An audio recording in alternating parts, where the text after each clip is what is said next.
Assalamualaikum warahmatullahi wabarakatuh. Waalaikumsalam warahmatullahi wabarakatuh. Ya, selamat pagi murid-murid. Pagi Bu Guru. Ya, bagaimana kabarnya semua pada hari ini? Baik, alhamdulillah.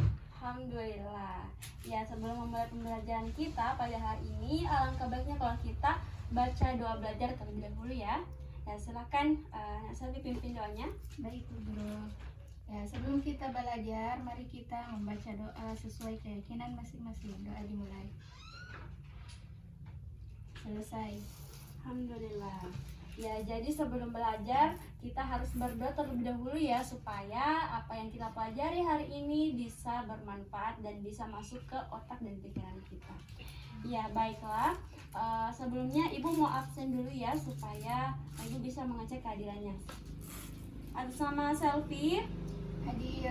Saraswati, Nurul Hadir. Lutfia. Hadir. Ya, Masya Allah semuanya hadir. Ya, itu sesuatu yang wow ya, karena pada hari ini semuanya bisa memaksimalkan kesempatannya untuk hadir dalam kegiatan atau proses pembelajaran kita. Baiklah, pada hari ini kita akan belajar dari KD tentang cerpen. Tapi sebelumnya Ibu mau bertanya dulu kepada adik-adik sekalian. Di sini ada yang pernah baca ceritanya Malin Kundang? Pernah. Ya, itu ceritanya sekali baca atau 2 kali baca dalam sehari? Sekali. Ya, itu sekali baca ya. Jadi cerita yang seperti itu namanya cerita pendek. Nah, ada yang tahu di sini apa itu cerpen? Cerita pendek. Ya, betul sekali. Jadi cerpen adalah cerita pendek. Sesuai dengan pembelajaran kita pada pertemuan minggu lalu, bahwa kita telah membahas tentang cerpen dan unsur-unsur yang membangun cerpen ya. Ya, kemarin kita pelajari tentang ada unsur ekstrinsik dan unsur intrinsik. Kemarin juga sudah dibahaskan untuk unsur intrinsik itu apa saja, ya terdiri dari alur, tokoh, penokohan, sudut pandang, dan gaya bahasa. Dan juga ada kemarin kita bahas juga tentang struktur ekstrinsiknya ya. Ya. Jadi pada pertemuan hari ini kita akan membahas lebih dalam tentang kaidah-kaidah kebahasaan yang membangun sebuah cerpen dan ciri-ciri dari cerpen. Dan juga kita akan membahas struktur dari cerpen itu sendiri. Tapi sebelumnya Ibu mau Ibu mau bertanya kepada di sini siapa yang bisa menjawab, nanti Ibu kasih hadiah. Ya. Di sini ada yang tahu cerpen itu ya, ada yang tahu cerpen itu biasanya memiliki apa? Ciri-ciri yang sering Anda baca dari sebuah cerpen. Ada yang tahu? Apa ya?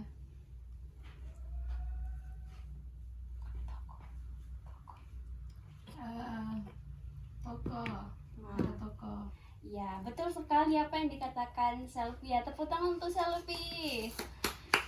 Masya Allah. Jadi ciri-ciri yang terdapat dalam sebuah cerpen, tentunya cerpen itu memiliki tokoh. Kenapa harus ada tokoh? Karena dia yang akan berperan untuk menyelesaikan suatu kejadian. Kita ketahui kan bahwa cerpen itu merupakan cerita pendek yang di dalamnya ada kejadian dan ada juga solusi yang diberikan dari kejadian tersebut. Nah, pada hari ini kita akan membahas tentang ciri-ciri cerpen terlebih dahulu. Ya, cerpen itu anak-anakku sekalian, ya seperti yang dijelaskan oleh teman kita tadi, bahwa membaca cerpen itu sekali duduk ya. Jadi ya betul sekali, karena cerpen itu panjangnya tidak lebih dari 10.000 kata. Jadi di sini kalau kita membaca cerpen, namanya juga cerita pendek kan, jadi itu pasti sekali duduk ya. Terutama gaya bahasa dalam cerpen itu mudah dipahami dan memiliki bahasa baku dan juga bersifat formal. Dan di sini juga cerpen itu menceritakan kejadian sehari-hari kita. Jadi kebanyakan cerpen itu bersifat pengalaman dari diri pribadi yang diceritakan atau dituangkan lewat tulisan. Jadi di sini ada yang suka menulis? Saya guru Oh iya, pernah tulis apa nak? cerpen pernah. Oh, cerpen, betul sekali. Jadi di sini Selfie katanya pernah menulis cerpen. Nah, di sini membuktikan bahwa ya teman kita ini suka menulis dan tulisannya itu lebih ke arah cerpen. Jadi kalau di sini adik-adik sekalian yang suka menulis biasakan menulis sebuah cerita dulu, cerita pendek, di mana cerita itu bisa dikembangkan menjadi sebuah tulisan yang bisa dibaca oleh banyak orang ya. Ya, selanjutnya di sini kaidah-kaidah kebahasan dalam cerpen itu biasanya pertama dalam cerpen itu mendeskripsikan tokoh, terutama di sini tokoh utamanya ya dideskripsikan sebagaimana mungkin, mulai dari perwatakan tokohnya, sifat-sifat yang dimiliki dari tokohnya, itu merupakan jenis kebahasan untuk mendeskripsikan tokoh. Selanjutnya dalam cerpen itu memberikan kata keterangan. Ya, maksudnya di sini keterangannya dari segi keterangan tempatnya, waktu, suasana yang terjadi dalam cerita pendek, yaitu semua masuk dalam kategori keterangan. Dan juga di sini kebanyakan dari cerpen itu menggunakan majas. Ya, di sini ada majas perbandingan, majas hiperbola, ya majas personifikasi, semuanya digunakan dalam penulisan cerpen itu sendiri. Ya, di sini dari kaidah kebahasan cerpen bisa dipahami? Bisa guru. Ya, baiklah. Selanjutnya kita melangkah ke struktur dari teks cerpen. Jadi hal yang pertama anak-anakku sekalian harus tahu dalam penulisan cerpen itu adalah abstrak. Jadi abstrak ini menyangkut memberikan ringkasan atau gambaran inti dari sebuah cerpen. Jadi dari sini, dari abstrak ini terbentuklah satu paragraf yang mewakili semua isi paragraf. Dan selanjutnya ada orientasi. Nah, di orientasi ini dijelaskan dalam bentuk waktu, suasana, dan juga alur dari cerita itu. Selanjutnya ada komplikasi atau urutan kejadian. Jadi kalau kita membuat cerpen itu harus berurut ya. Ya, ada pernah membaca cerpen yang langsung ke inti kejadiannya tanpa menjelaskan apa permasalahannya. Pernah ada yang baca cerpen seperti itu? Tidak. Iya, karena sebenarnya kalau kita melihat kalau ada cerpen yang seperti itu belum bisa dikatakan cerpen karena tidak langsung ke intinya tanpa menjelaskan sebab akibat. Ya, begitu ya. Jadi di sini harus urutan kejadiannya itu harus runtun.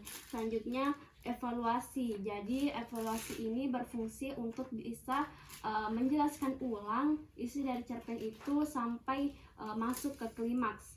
Ya. Selanjutnya ada resolusi. Nah, di sini resolusi adalah mengungkapkan solusi.